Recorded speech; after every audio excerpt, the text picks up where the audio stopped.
આજનો દિવસ આપ સૌને મારી પ્રાર્થના છે કે આપ સૌ લોકો થોડોક સહયોગ આપજો. કાલથી તમારી બેસવાની વ્યવસ્થા થઈ જશે.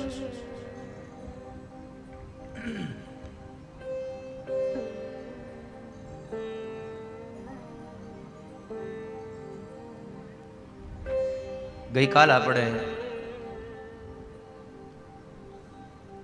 કથાનો પ્રથમ દિવસ સંપન્ન કર્યો અને પ્રથમ દિવસના વિરામના સમયે શ્રીમદ ભાગવત મહાત્મય સંપન્ન થયું. આજે બીજો દિવસ, બીજા દિવસના મંગલ પ્રારંભે શ્રીમદ ભાગવતનો અધિકાર લીલા એવો ગ્રંથ સ્કંદ પ્રથમ આજે પ્રારંભ થઈ રહ્યો છે. પ્રથમ સ્કંદની શરૂઆત થાય.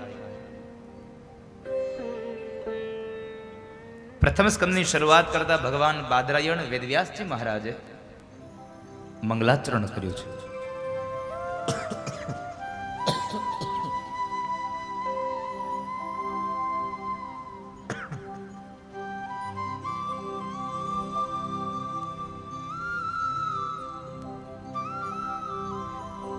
આમ જોવા જઈએ ને તો ભાગવતની અંદર 3 જગ્યાએ મંગલાચરણ છે. ભાગવતના પ્રારંભમાં,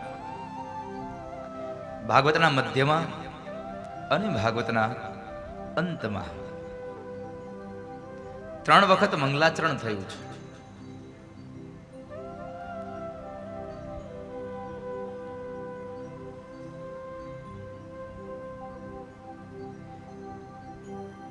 મંગલાચરણનો મૂળ અર્થ છે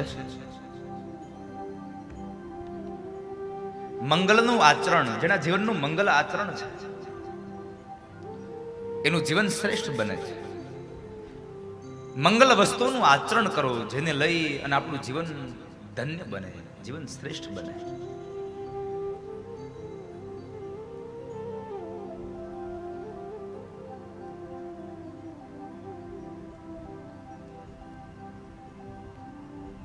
સાથે સાથે આપ સૌને મારી બીજી એક પ્રાર્થના છે, જ્યારે હું વ્યાસપીઠે આવું ને ત્યારે આપ કૃપા કરીને સૌ લોકો મૌન ધારણ કરશો. કારણ મારા મંગલાચરણની અંદર આપ સૌ લોકોને પ્રાર્થના છે, અવાજ ન કરશો. બેટરી ચાર્જિંગમાં મૂકીએ ને મોબાઈલને, પછી જરા કેબલ હલી જાય ને તો એ ચાર્જ ન થાય. ગમે તેટલી ઘડી તમે એમાં પિન રાખો ને પણ એ ચાર્જ ન થાય. એમ હું અહીંયા બેઠા પછી મારા મનને અહીંયા કેન્દ્રિત કરવાના પ્રયત્નો કરતો હોઉં. ભગવાનના એ મંગલાચરણ દ્વારા મારું મન અહીંયા સ્થિર કરવાના પ્રયત્નો કરતો હોઉં. પણ તમે વાતો કરો ને એટલે મારો કેબલ હલી જાય, મારું ચિત્ત તમારામાં લાગે.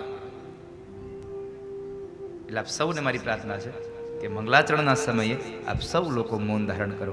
અને બની શકે તો કથા મંડપમાં પ્રવેશ કરો ને ત્યાંથી આપણે નિયમ લેવો, આજે અહીંયા મૌન જ રહેવું છે. ક્યાં સુધી? જ્યાં સુધી દાદા ધૂન ન ગવરાવે ત્યાં સુધી. નકર ધૂનમાં તમે મૌન રહો. પાછા હું કથા વાંચું ને ત્યારે તમારે મૌન ધારણ કરવું. હું ધૂન ગવડાવું ત્યારે તમારે થોડી વાર માટે મૌન ખોલી નાખવું.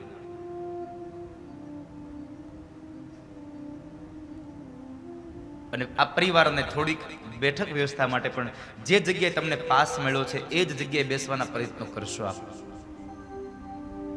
જેથી કરીને આયોજન એકદમ સુલભ રહે સાહેબ, એકદમ સુંદર રહે.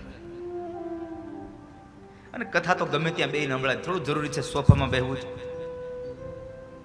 કથા તો બને ત્યાં સુધી નીચે પણાઠી વાળીને બેસો, એ કથા સાંભળી કહેવાય.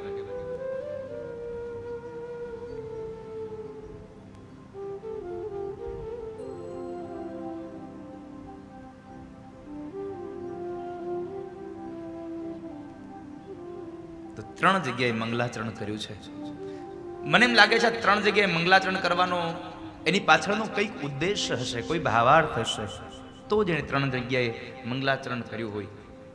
ગ્રંથના 3 વિભાગમાં અને મારું મન એમ કહે છે કે આ 3 જગ્યાએ મંગલાચરણ કર્યું, તો આપણે પણ દિવસ છે એ દિવસના 3 જગ્યાએ મંગલાચરણ કરવું. સવારમાં ઉઠતાની સાથે મંગલાચરણ કરશો, બપોરે ભોજન કરવા બેસો ત્યારે મંગલાચરણ કરશો, અને રાત્રે જ્યારે સુવા જાઓ ત્યારે પણ મંગલાચરણ કરો. દિવસમાં 3 વાર ઈશ્વરને યાદ કરો, ભગવાનની કૃપાથી ભગવાનને યાદ કરો.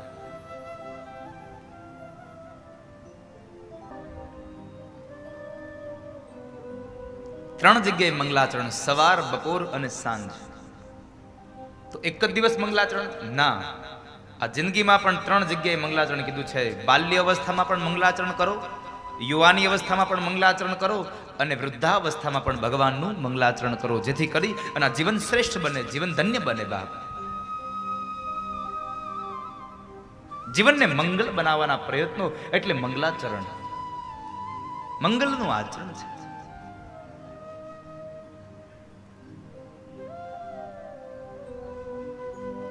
તો 3 જગ્યાએ મંગલાચરણ કર્યું છે અને એ 3 જગ્યાના મંગલાચરણમાં ગ્રંથનો પ્રારંભ થયો અને ભગવાન બાદરાયણ બોલ્યા છે. જન્માદ્યસ્ય યતોન્વયાદિતરત ચાર્ધેષ્વભીઘ્નસ્વરાટ તેને બ્રહ્મરદાય આદિ કવયે મુહયંતિ યત્સૂરય તેજો વારિમૃદામ યથા વિનિમયો યત્ર ત્રિસર્ગો મૃષા ધામ્ના સ્વેન સદા નિરસ્ત કુહકમ સત્યમ પરમ ધીમહિ. થોડીક સાર સાહેબ ના ધીમહિ ધામના સ્વૈન સદા નિરસ્ત કુહકમ.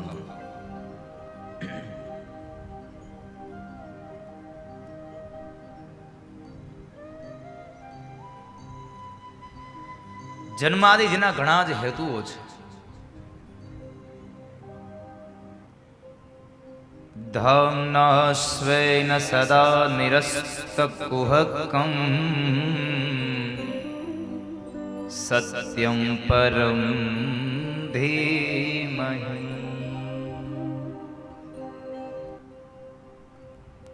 ત્રણ જગ્યાએ મંગલાચરણ થયું અને એ મંગલાચરણનો પ્રારંભ અને ભગવાન નારાયણનું આ જગત એ વિરાટ સ્વરૂપ છે. જન્માદ્યસ્ય યતોન્વયાદિ તરતઃ ચાર્થેષ્વ વિઘ્નસ્વરાટ. જન્મ આદિ જેના ઘણા જ હેતુઓ છે.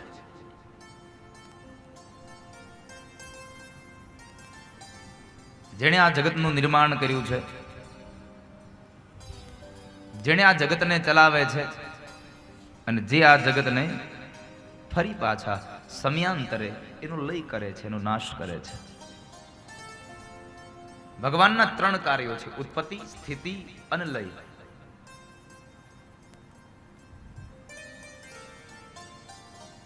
છતાં પણ આ ભગવાનની અંદર નથી ક્યારે હરખ, નથી ક્યારે અભિમાન, નથી ક્યારે શોક. બ્રહ્માજી જગતનું ઉત્પન્ન કરે એને કોઈ પ્રકારનો આનંદ નથી. ભગવાન નારાયણ આ જગતને ચલાવે એને કોઈ દિવસ અભિમાન નથી. અને ભગવાન શિવ આ જગતનો લય કરે તો એને કોઈ પણ પ્રકારનો ક્યારેય શોક નથી. આપણી ઘરે દીકરા દીકરીનો જન્મ થાય, આનંદ થાય. આપણા ઘરનો વડીલ આપણને પાલન પોષણ કરે અને પૈસો કમાઈ આવે એટલે એને અભિમાન હોય, હું કમાવું છું એટલે મારો પરિવાર ચાલે છે. અને જ્યારે કોઈ આપણા પરિવારમાંથી મૃત્યુ પામે તો આપણને શોક થાય, આપણને દુઃખ થાય છે. પણ આ ત્રણ વસ્તુઓ આ સંસારીઓને થાય છે, ઈશ્વરને કશું જ નથી થતું હતું સાહેબ. નથી એને આનંદ, નથી કોઈ અભિમાન, નથી કોઈ એને શોક. ઉત્પત્તિ, સ્થિતિ, લય કારણ. જેણે ઉત્પત્તિ કરી, સ્થિતિ કરે અને એને છેલ્લે લય કરે છે, એને કોઈ પ્રકારનો એમાં નથી આનંદ, નથી અભિમાન, નથી કોઈ શોક. કેવડું આ જગતનું નિર્માણ કર્યું એને, ઈશ્વરે નિર્માણ કર્યું છે. પણ અંતિમ પંક્તિ મને આ જન્માંદસ્યમાં એક અંતિમ પંક્તિમાં અંતિમ ચરણ મને બહુ ગમ્યું છે. અહીંયા એક વાતનો મર્મ સમજાયો છે. અંતિમમાં ભગવાન બાદરાયણે લખ્યું, સત્યમ પરમ ધીમહિ, સત્યમ પરમ ધીમહિ.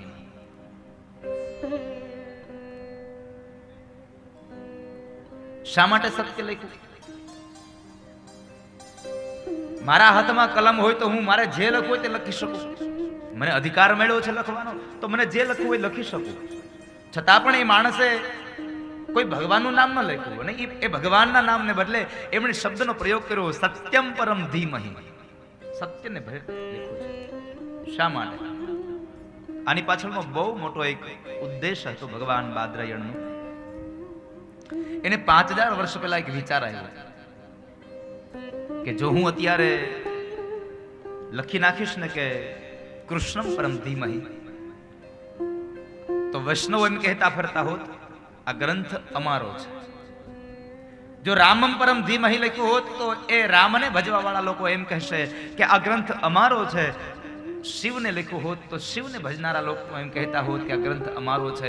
બુદ્ધમ શરણમ ગચ્છામિ બુદ્ધમ પરમ ધીમહિ લખ્યું હોત તો બુદ્ધને ભજનારા લોકો એમ કહેતા હોત આ ગ્રંથ અમારો છે. અને ભગવાન વેદવ્યાસને ખબર હતી કે 5000 વર્ષો પછી કળિયુગ આવે છે અને એ કળિયુગની અંદર ધર્માંતર થશે, ધર્મના વાડાઓ ઉભા થશે, અનેક સંપ્રદાયો હાલી નીકળશે અને એ સંપ્રદાયના લોકો આ ગ્રંથ માટે ઝઘડો ન કરે એટલા માટે થઈ અને ભગવાને કોઈ ઈશ્વરનું નામ ન લખ્યું, પણ લખ્યું સત્યમ પરમ ધીમહિ.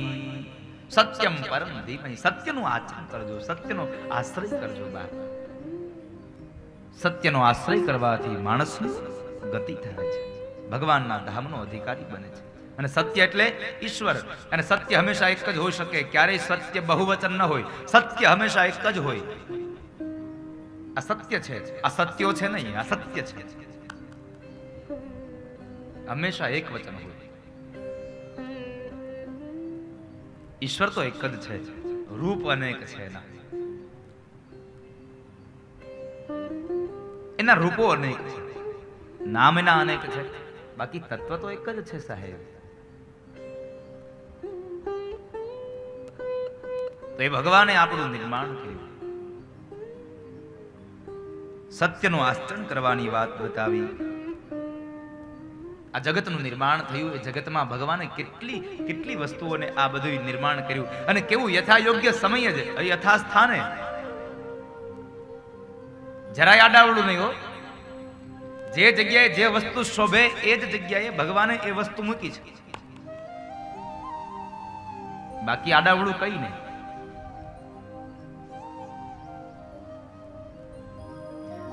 આ ભગવાને આટલું બધું નિર્માણ કર્યું, આપણને એમ લાગે ભગવાને આ બધું ક્યાંથી શીખ્યા હશે. મને લાગે છે કે ભગવાને મેનેજમેન્ટનો કોર્સ કર્યો હશે, ક્યાંક એન્જિનિયરિંગ કર્યું હશે. હા, નહીં તો આટલું બધું મેનેજ ન થાય સાહેબ. હવે આપણે આટલું મેનેજ કરવામાં જો આપણે આટલા ધંધે લાગી જતા હોઈએ તો આને તો આખી દુનિયાને સંભાળવાની છે.